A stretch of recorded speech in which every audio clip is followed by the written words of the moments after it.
Kita akan menuju kedalaman kegelapan dan mengungkap misteri yang tersembunyi di balik tirai dunia nyata bersama Kereta Malam.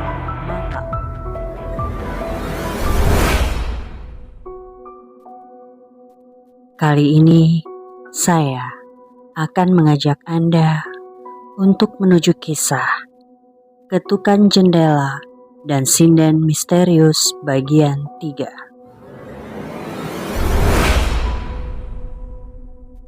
Kulihat Mas Arfan mengusap peluh keringat di sekitar wajah dengan nafas ngos-ngosan. Tak lama kemudian, terdengar suara ketukan pintu beberapa kali, hingga Bapak Kos membukanya.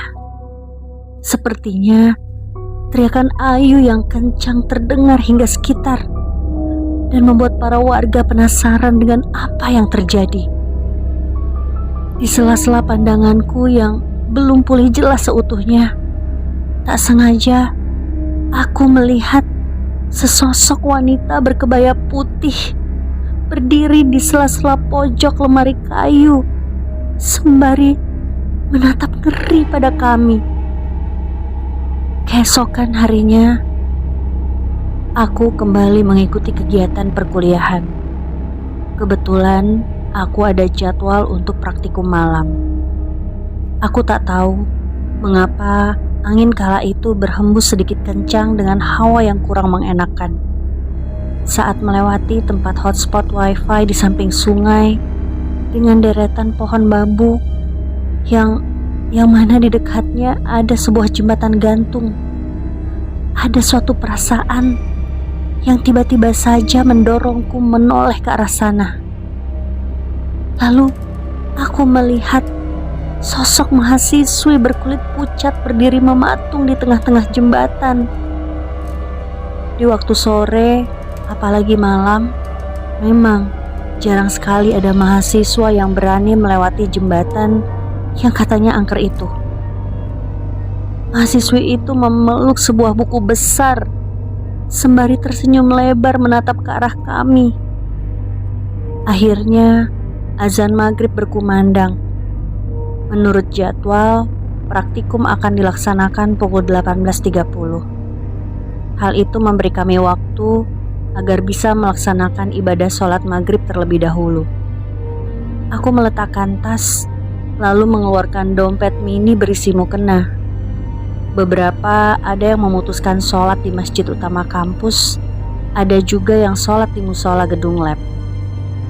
Aku pun memutuskan untuk sholat di musola lab, mengingat jarak ke masjid utama kampus terbilang lumayan jauh dan bisa memakan waktu. Sedangkan aku butuh jeda lebih agar bisa belajar terlebih dahulu sebelum praktikum dimulai. Kulihat Fahmi dan asisten lab lain melaksanakan sholat di ruangan khusus ASLab. Setelahnya, mereka harus mempersiapkan segala peralatan untuk praktikum. Mungkin hanya 6-7 orang saja yang memutuskan sholat di musola. Sisanya memang tidak sholat. Aku berjalan menapaki anak-anak tangga menuju lantai dasar. Suasana sangat sepi, mengingat lantai 2 dan lantai 1 jarang digunakan saat malam hari. Katanya lantai 1 memang digunakan untuk praktikum bedah mayat oleh anak fakultas kedokteran. Singkat cerita, setelah selesai praktikum, aku kembali ke kosan. Tepat pukul 9 malam. Akhirnya aku tiba di kos.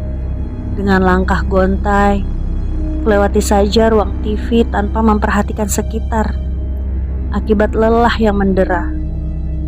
Kebetulan aku masuk lewat pintu samping, karena di atas jam 8 malam biasanya pintu utama sudah dikunci. Saat mulai memasukkan kunci pintu kamar, tiba-tiba seseorang memanggilku. Spontan aku menoleh, dan baru kusadari ternyata seluruh penghuni kos sedang berkumpul di ruang tamu, kecuali Ayu, ibu dan bapak kos. Tak lama kemudian, aku ikut nimbrung di ruangan itu bersama mereka. Meski masih lelah, namun aku cukup penasaran dengan hal apa yang ingin dibicarakan. Nah, kamu ngalamin hal aneh nggak akhir-akhir ini di luar kos? Misalnya di kampus atau pas lagi di mana gitu? Tanya Mbak Mela tanpa basa-basi. Aku menghela nafas sejenak. Lalu aku berkata, iya, ada sih. Hal itu langsung mengingatkanku akan semua kejadian selama praktikum di lab hari ini.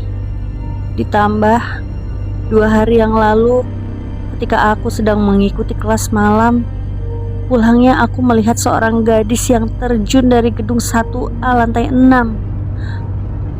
Bukan hanya aku, tapi beberapa teman sekelasku juga. Kami semua berteriak histeris, bahkan sampai memanggil satpam. Tapi anehnya, saat kami mencari di lantai dasar, tidak ada siapapun di sana. Bahkan bekasnya pun tak ada. Bekas darah misalnya.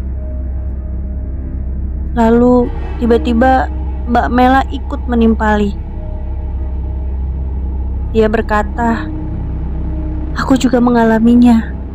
Aku sering melihat sosok berdasar putih tanpa kepala mengikutiku dimanapun aku berada.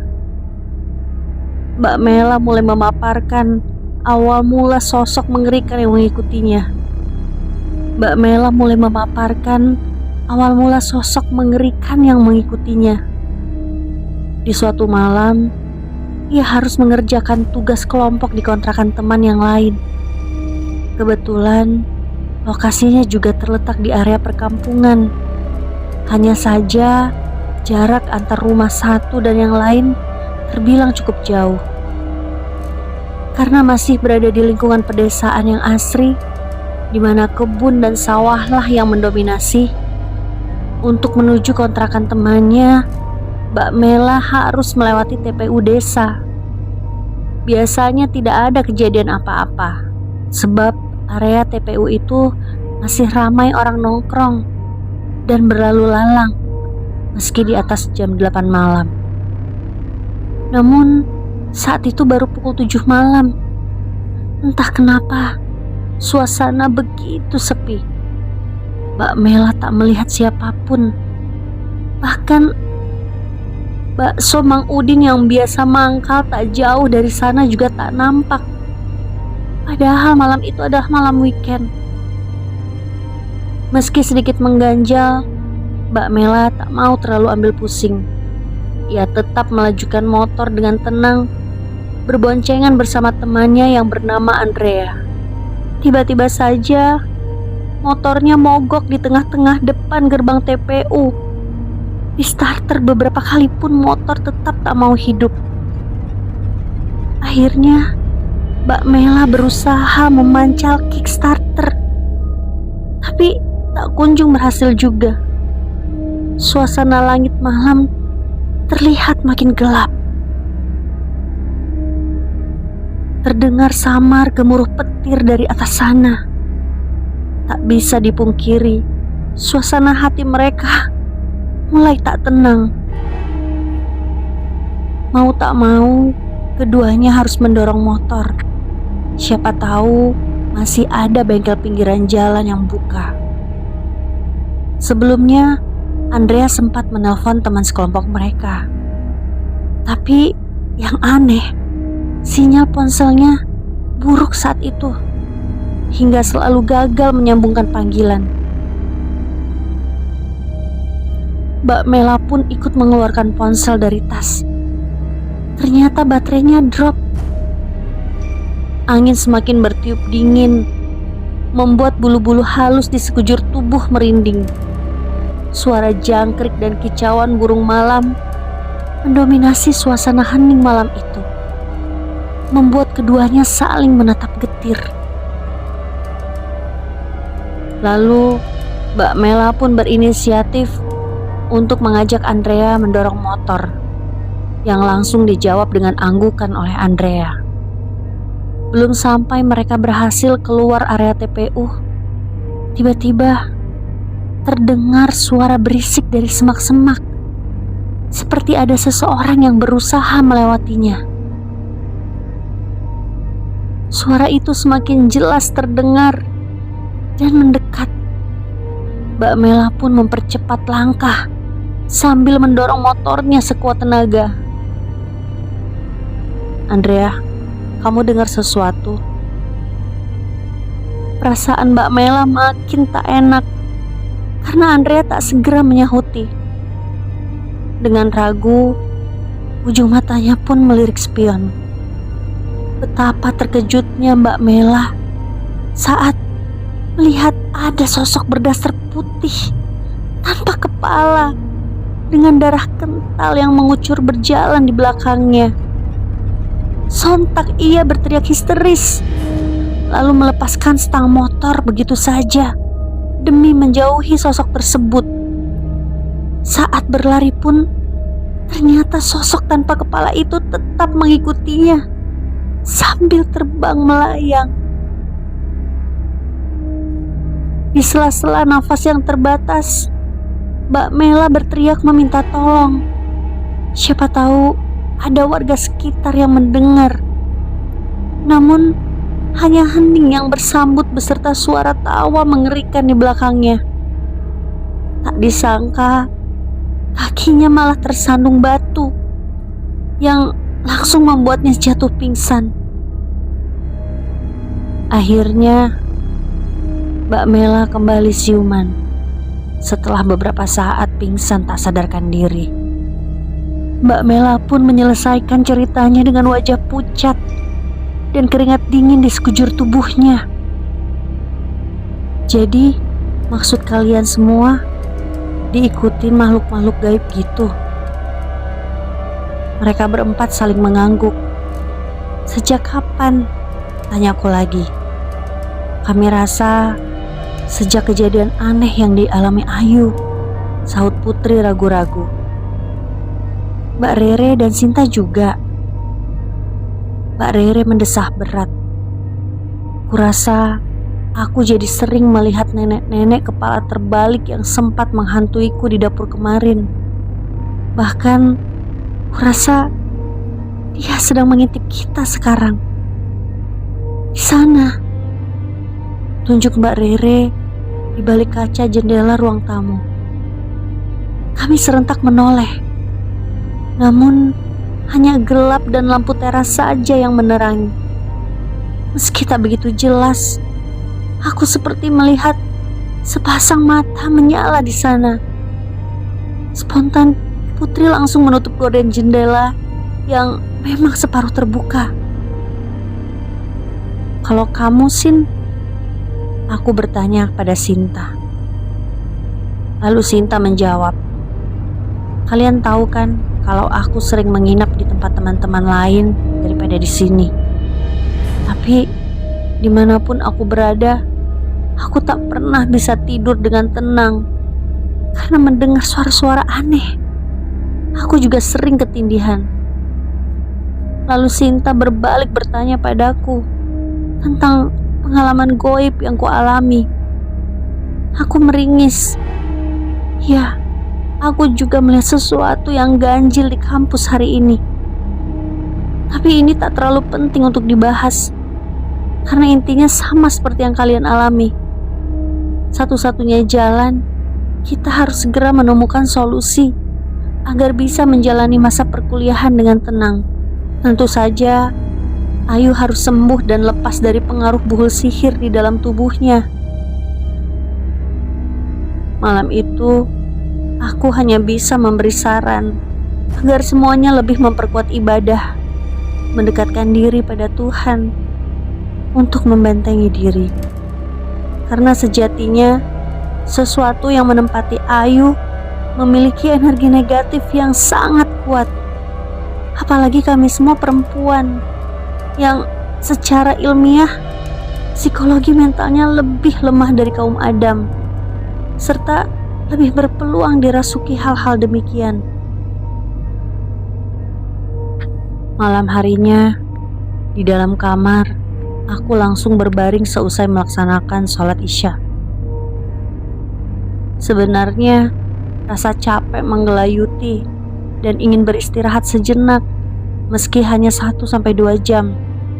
Tapi entah kenapa mata ini sulit sekali terpejam. Sudah setengah jam aku hanya bisa membolak-balikan badan. Kali ini benar-benar kupaksakan mata untuk terpejam. Tak disangka sesuatu menarik alam bawah sadar. Aku bangun, namun dengan raga yang masih tertidur. Lagi-lagi aku mengalami hal ini tanpa bisa dikendalikan. Rasanya ingin sekali kembali lagi ke ragaku yang sedang berbaring itu. Namun ada suatu perasaan aneh yang menuntunku ke arah lain. Aku penasaran, lalu memutuskan keluar kamar. Bukan suasana kos yang biasa kudapati sama seperti sebelumnya, tapi malah ruangan berdinding kayu dengan dekorasi barang-barang antik di sekitar. Aku berjalan melewati kursi kayu yang ripuh sambil mengikuti kemana bisikan-bisikan itu menuntun. Hingga akhirnya kudapati sebuah kamar dengan pintu terbuka. Mungkin hanya sebatas 5 meter. Aku tak benar-benar berani masuk. Ruangan itu tampak temaram karena hanya mengandalkan cahaya lilin kekuningan. Di dalamnya terlihat seorang pemuda bertelanjang dada sedang bersila dengan mata terpejam. Dadaku berdegup kencang saat melihat ada ribuan bayangan hitam dengan aura mengerikan di belakangnya.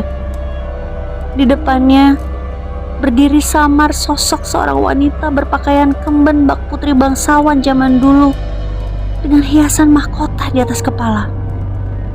Hanya saja aura wanita itu lebih mengerikan. Kulitnya berwarna abu-abu pucat. Aku tak bisa melihat dengan jelas karena sosok itu membelakangiku. Tak lama, mata pemuda itu terbuka dan langsung melihatku tajam. Kulihat wanita berpakaian putri itu juga pelan-pelan menggerakkan kepala, seolah akan menoleh kepadaku. "Lari!" bentak suara yang ada di dalam kepalaku. Tanpa pikir panjang, intuisi kuat mendorongku untuk segera lari meninggalkan tempat tersebut. Hingga akhirnya aku terbangun dengan keringat dingin dan jantung yang menderu kendang. Aku sudah di kamar. Bahkan untuk memastikan, kucubit kecil salah satu lenganku. Aku mengatur nafas. Entah itu mimpi atau sebuah pertanda, tapi terlihat nyata sekali.